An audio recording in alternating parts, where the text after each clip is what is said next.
This mobile phone footage captures the last moments of Ahmaud Arbery's life as he was jogging through a Georgia neighborhood in February. As he approaches a truck, the 25-year-old is confronted by two armed men who reportedly believed he was a burglar. As Ahmaud appears to try and avoid them, a shot rings out. Then a struggle ensues between the unarmed man and a white male with a shotgun.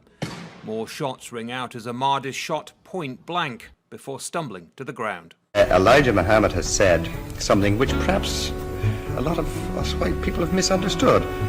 Perhaps you can explain it to me. He said that white men are devils. Yes. What does he mean by that? He means just what he said. The deeds and the works of the man. He says the American devils. The lynching, the killing, cutting the black people's private out, sticking it in the mouth is what they did to us. Got a book called 100 Years of Lynching written by white men. Taking black women who was 4 months pregnant, they took us for years and hung us up at the feet and stuck a dagger in the stomach and ripped it and pulled the unborn baby out just to put fear in other slaves. They tied up black people to horses and two horses and pulled his arms out and pulled his legs out. Lemonade trains with white children and white people of America used to come and watch them tie up 10 or 15 black men and pour gasoline on them and burn them, watch them burn alive. They took us and hung us up with trees and shot us with bullets. They took and cut a hand off and gave it to the little boy and they took the leg off. And this is worse than the devil. All right, but... see, the devil, the preacher in the church taught us that the devil was up under the ground. Right. And he'll wait till he died before he burned us up. This white devil in America was worse because he burned us while we was alive. He didn't wait till we died. So what I'm trying to say is the deeds and the works. And I think this, if Elijah Muhammad can stand in America for 42 years before my little black self was born and say that the American white man is the devil, then the white man should get up and say you are a lie and carry him to court and say we are not the devil. Not one American, not one government official, one mayor, one senator, none of them will stand up and say that they are not devils and this man is lying. So what am I to do? Right. I believe it.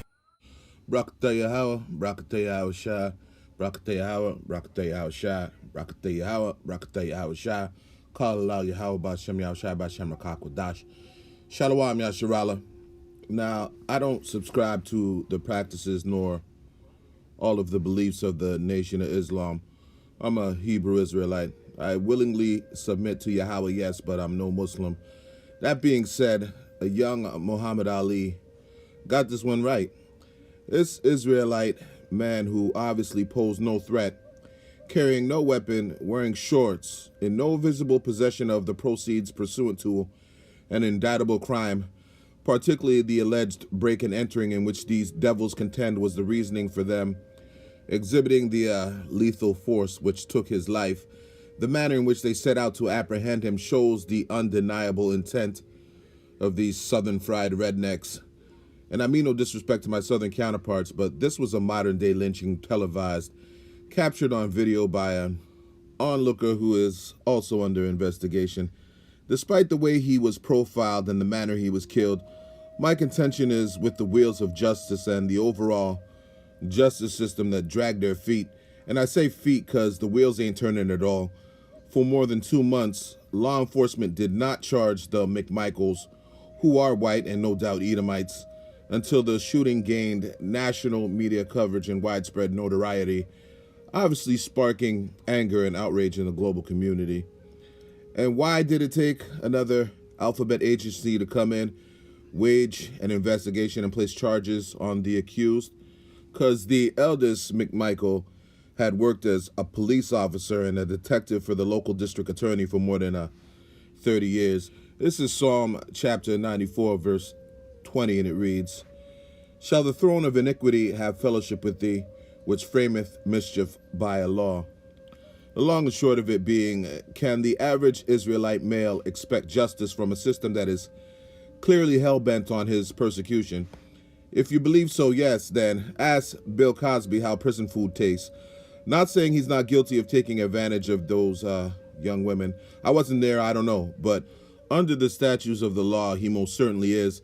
Statute of limitations, no DNA evidence, inadmissible testimony, and sealed records notwithstanding, Bill Cosby did not receive a fair shake. So how could we, as regular working class Hebrew Israelites expect any form of justice.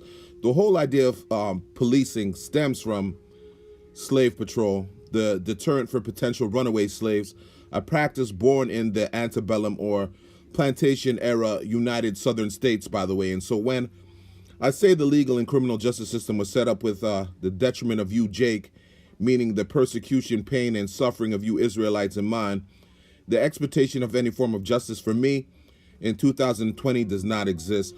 This is Numbers chapter 35, verse 33, and it reads, "So ye shall not pollute the land wherein ye are, for blood it defileth the land, and the land cannot be cleansed of the blood that is shed therein, but by the blood of him that shed it." This is a message to the oppressor and the overseer, Esau-Edom. Those who kill with the sword must be killed with the sword. Those who leadeth into captivity must be led into captivity.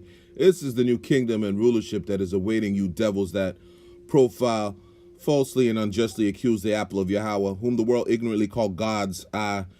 This is Proverbs chapter 6, verse 16, and it reads, "These 6 things doth the Lord hate. Yea, 7 are an abomination unto him. A proud look, a lying tongue, and hands that shed innocent blood." Since Cain, the same spirit exhibited in Esau today, the wicked of the earth, the whites that rule and the peons that benefit from it, are guilty of the shedding of innocent blood. One of the several tenets held by the white establishment since its erection in the Renaissance period and essentially time immemorial in consideration of the hate we as Negroes, Latinos, and Native Indians have been held in subjection to since encountering these Edomites on western shores.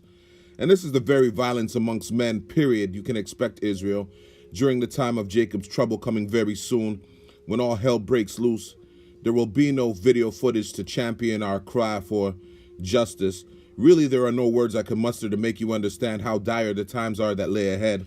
Pursuant to Matthew, the 24th chapter, there are times like we have never seen before. I'm not going to make this too long, so I'll close with this. This is Job chapter 20, verse 22, and it reads, "In the fullness of his sufficiency he shall be in straits. Every hand of the wicked shall come upon him." The fullness of his sufficiency is the New World Order. The straits is a level of difficulty he will encounter, be it by the hands of his own as well as the other nations. Verse 23, "When he is about to fill his belly, the Most High shall cast the fury of his wrath upon him, and shall rain it upon him while he is eating. He shall flee from the iron weapon, and the bow of steel shall strike him through. It is drawn and cometh out of the body, yea, the glittering sword cometh out of his gall. Terrors are upon him. All darkness shall be hid in his secret places. A fire not blown shall consume him. It shall go ill with him that is left in his tabernacle." And all this is speaking of the judgment of the nuclear missiles and the destruction of Babylon, which is America and Esau's wicked rulership. Verse 27, "The heavens shall reveal his iniquity, and the earth shall rise up against him." Now through the World Wide Web, his injustice has been made known. Everybody knows how wickedly Esau has dealt with all nations, and because of this, the world over is against Esau-Edom.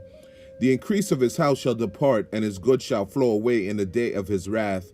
This is the portion of a wicked man from the Most High power, and the heritage appointed on him by Yahweh Ba'ashem, Yahweh Shah. This is the reward of the so-called white man who was really red in his white establishment. Kal halal Yahweh Ba'ashem, Yahweh Shah Ba'ashem Rakakwadash. Through the spirit and power, I hope you were edified. Double honors unto the elders and apostles of Great Millstone who taught me this truth and rule well. Yada He'elah Yahweh. Shalom Yasharallah. Don't take that chip. You answer me something, sir. If I can. Would you like to live to be 100? Sure, I would. It's not very likely, but I guess all of us like to live to a ripe old age. Would you rather be black and live to be 100, or white and live to be 50?